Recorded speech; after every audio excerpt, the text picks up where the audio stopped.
Okay, listen, full disclosure, if I seem a bit crazy in this video, it isn't just me being usual Rebecca crazy, I'm chili crazy. I have just filmed a chili competition with Landon and Jack Finch from Top 5 Scary Videos on our new channel tier list, and I don't want to tell you how it goes because I really want you to watch the video, so click on it, but bear in mind if I do seem a bit crazy or I need to run away and vomit during this video, that's why. Head on over, it is a good time. Oh, it's really bad! Oh shit! It's really bad! Oh! I have fix that! Dude, if you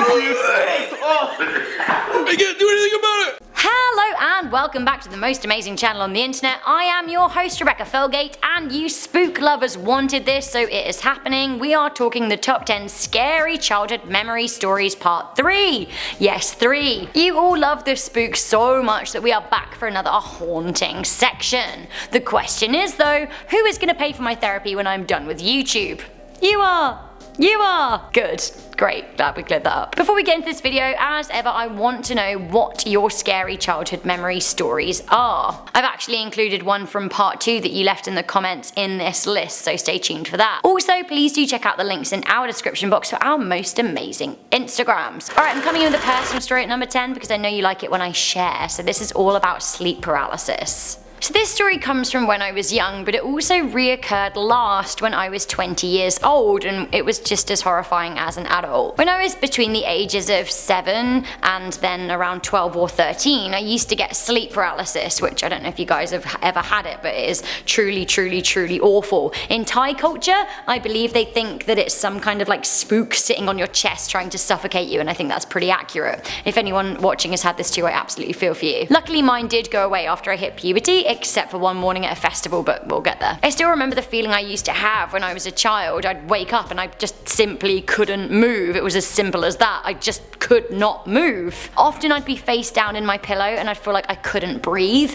but I would try so hard to roll over and I couldn't. I'd even try and scream out for my mum, but nothing would come out. I was paralyzed. I'd panic. It would be a living nightmare, but eventually I could move. Now it happened around 4 or 5 times a year for about 5 years, like I said, and then it stopped until one day I was at V Festival. I'd bought a cow print pop-up tent and had a really rough night's sleep, and it kept leaking because it was raining. I had a nightmare that someone came into my tent at night and stabbed me right through the stomach. Now when I woke up, I couldn't move. I was paralyzed and I was convinced one of the tent's cow prints was a face staring at me, and honestly, it was a while ago now and I still think about it all the time. So that's my scary memory, but let's move on to other people's scary stories. Imagine what it's like to remember living in a womb. I could live without that. Coming in at number 9, we have before birth. Prenatal memory is an unproven phenomenon noted in a number of children who seem to be able to recall life before life. One Redditor, Moses was the visionary, wrote, "I remember clearly there being a time before I was present in the world where everything was dark and warm. The sensation was that of being in some sort of dark encompassed cave that was extremely comfortable, but at the same time I couldn't really sense anything physically. It was almost as if I had awakened from a deep sleep but was too groggy to fully comprehend what was happening. I remember having a primitive understanding of the fact that I was conscious and perhaps even awaiting something,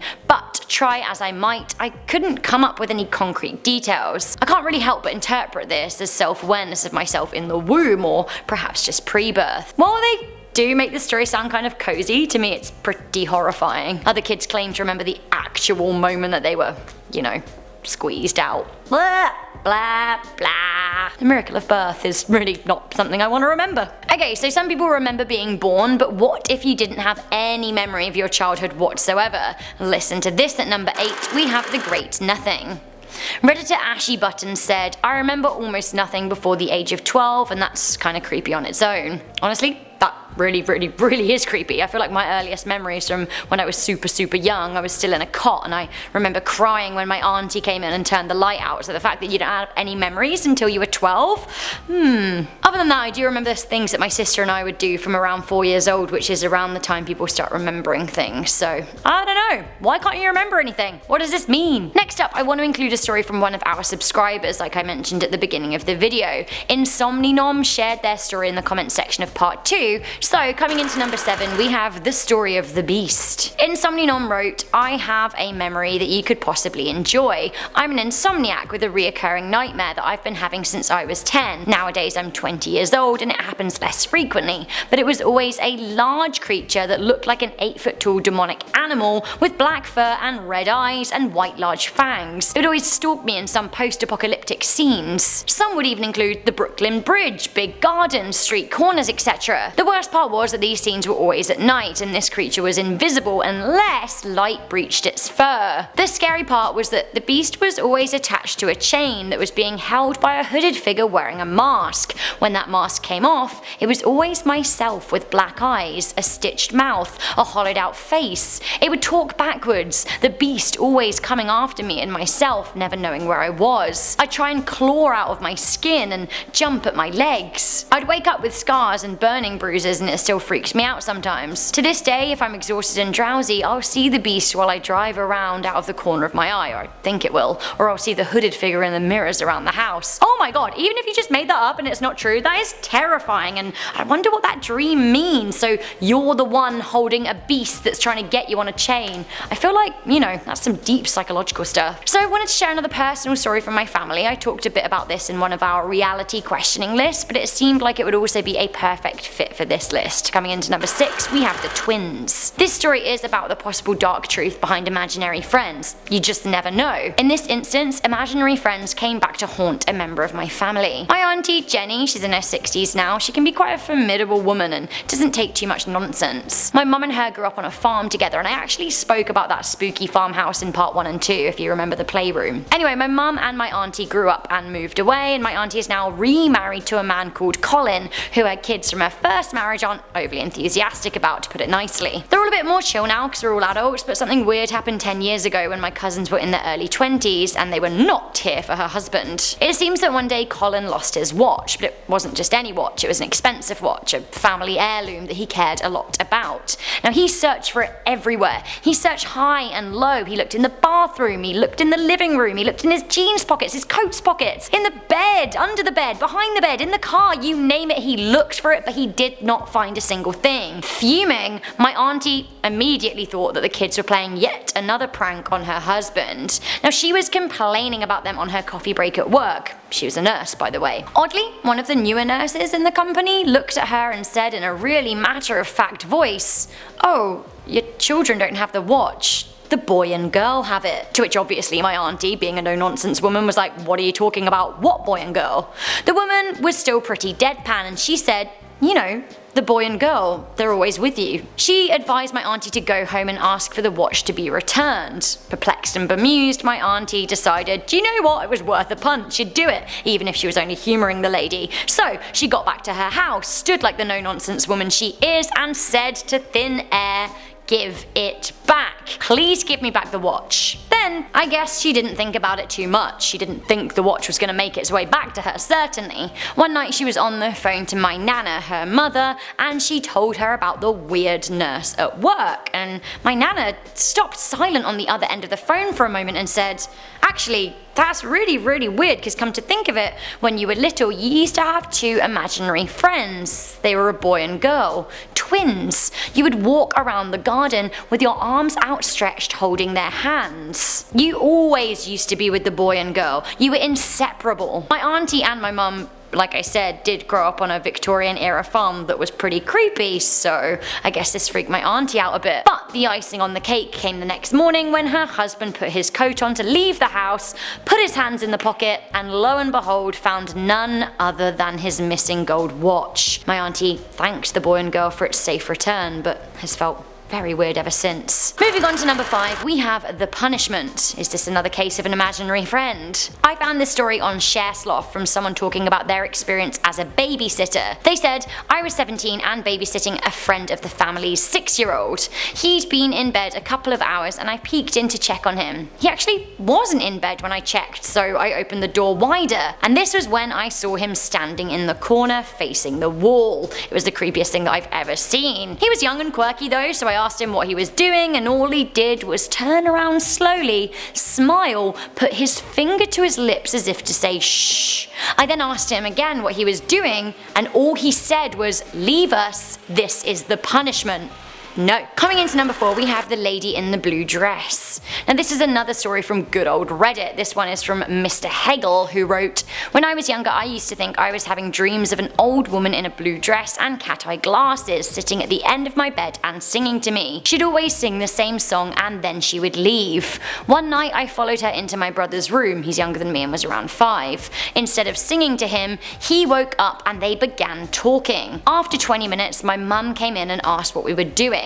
My brother said, 'I'm just talking to the lady in the blue dress.' My mother was freaked out. She made us go back to bed. I woke up still thinking it was all a dream, but the next day my mum told me what had happened and she didn't want me sneaking out of bed in the middle of the night anymore to play with my brother. To this day, I believe that was real and that every night the old woman would sing to me. I get goosebumps just thinking about it." So anyway, she stopped singing to me soon after the incident with my brother, and my mum told me not to go out of bed at night. But people in my family still caught my brother speaking to nothing on numerous occasions. Some years later, an aunt came to stay from down south and refused to come into our house after seeing an old woman in cat glasses. She said she saw her standing in the upstairs window and staring. She came in asking who was upstairs and then freaked out when my mother told her that no one was there and let her search the house. I'm honestly just calling straight up ghost on this one. Coming into number 3, we have, does anyone know CPR? It's a valid question. Honestly though, imagine hearing this in your childhood and living with the memory of it not actually going so well. A user called Fork shared this story on a chat board on a website called I'm Not Okay, and I don't think I am either. They wrote, "My family and I were doing some grocery shopping one day. I was in the 8th grade. One of the store employees came running down the aisle yelling, 'Does anyone know CPR?' Apparently my mum was the only person in the store that did. A woman had collapsed and wasn't breathing, so my mum and I rushed on over to her. My mother performed CPR until the paramedics arrived, but we later found out that she died. Even though I didn't know her, it was really scary to see that. Honestly, I totally understand. That would freak me out and stick with me forever." Alright, the big guns. Coming into number 2, we have Satan. So remember earlier when we talked about someone who couldn't remember the first 12 years of their life? It could be that they are suppressing some kind of horrific memory. In this story, a headline from 1999, it seems that Gail McDonough began remembering her satanic upbringing. She said that there was a farm by her home in which rituals would occur and the powers of Satan would be called on. After years of suppression, she grew up to remember cannibalism, rape, animal sacrifice, and even murder. Maybe you don't want to go digging into your memory gaps then. Finally, is there any childhood memory worse than remembering a school shooting? Coming into number 1, we have Beslan. On the 1st of September 2004 in Beslan, Russia, a crisis developed as a group of 30 Islamic militants and Chechen rebels stormed a massive school on its first day of a new year. They took 1,100 people hostage, including 777 children. Now, over the course of a 3-day siege, 334 people were murdered, including 186 children. A further 700 were moderately to seriously injured. Now 100 or more of the dead actually burned alive. Now, 15 years later, the survivors are grown up and have some very, very dark memories. One such survivor is 17-year-old Aida Sadikov. It is this girl pictured in this image. Now, she was just 7 when the attack happened and was photographed and covered in blood trying to climb her way back into the school to look for her mother. Luckily, her mother did survive the attack, but her best friend did die during the siege. Speaking about the attack, she said that this tragedy changed her life. She said, "It did not break it." She said, "Once a year I always go to the gym to recall those who remain there. My friends and I try not to talk about it on other days. The pain is too much." Honestly, can you even imagine what that would feel like, having a school shooting in your memory? What an emotional journey this video has been. Do you even want a part 4? Let me know. So before I go, I'm just going to read some comments from part 2. OG Nick said, "Yes, I've been waiting. Thanks again for the great stories. Hashtag part 3 vote." Did this one get too dark though? One of my favourite channel contributors, Zoe Mer, Roberta wrote, I know you're probably sick of seeing my name in the comments. Never, Zoe, never. But I have a pretty weird childhood memory. I was in first class and my primary school teacher, who was also the principal, Mrs. Hayes, took our class to the GAA pitch across the road. We were doing some kind of event that I told my parents about that morning, and they said they would wait for me at the stands across from the pitch. When we got there, I was listening to my teacher talk, but I got distracted daydreaming and decided to wait for my parents at the stands. As I was walking, the teaching assistant called Audrey pulled me over and said that I was misbehaving. All I did was walk 3 meters. She took me and other classmates back to the school and I was crying and yelling the whole time. She brought us to our classroom upstairs and closed the door. I sat on a really low windowsill still crying. It was the only source of brightness in the room because the lights were off to save electricity. It didn't help that I was afraid of the dark. My parents came in and my dad was clearly furious. I ran over to them still crying. I never really thought anything about it when I was younger, but looking back, it was a pretty different day. Zoe, that sounds horrifying. I'm glad you shared with us. What a scary childhood memory. So guys, are you watching? Have you had a scary childhood memory that you want to share? If we do make a part 4, then perhaps I will include it too. Alright, I made it through this video without dying, but once again, I think you should check out the tier list video with the chili challenge. I face off against Landon and Jack Finch, and there are all kinds of other YouTubers there, including Michael McCrudden, so go and check it out. For now though, please leave a thumbs up on this video and share it with a friend. I'm your host, Rebecca Felgate. I think I'm about to start breathing fire. I love you. I'll see you soon. Bye!